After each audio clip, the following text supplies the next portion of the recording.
हरे भरे जंगल में एक शरारती बंदर रहता था। नाम था टीटो।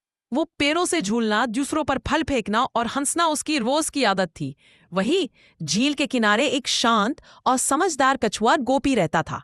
दोनों की सोच बिल्कुल अलग थी, लेकिन एक दिन कुछ ऐसा हुआ कि वो दोनों सच्चे दोस्त बन गए। भाग एक, शरारत का मजा। एक दिन टीटो पेड़ से झूलते हुए गोपी के ऊपर केला फेंक देता है। गोपी धीरे से मुस्कुराता है और कहता है, टीटो, शरारतें अच्छी हैं, लेकिन किसी को चोट नहीं लगनी चाहिए।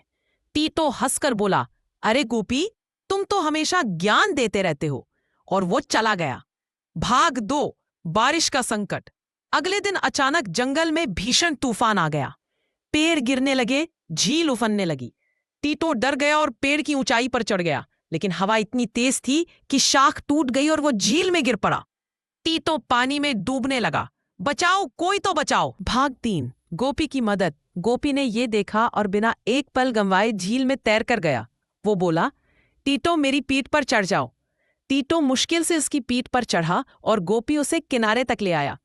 टीटो थरथराते हुए बोला, गोपी, आज अगर तुम नहीं होते तो मैं मर जाता। फायर। भाग चार, गोपी मुस्कराया। दोस्ती का मतलब यह है एक दूसरे की मदद करना। उस दिन के बाद टीटो ने अपनी सारी शरारतें छोड़ दी। अब वो हर रोज गोपी के साथ वक्त बिताता, उसे फल लाकर देता और जंगल के छोटे जानवरों की मदद करता।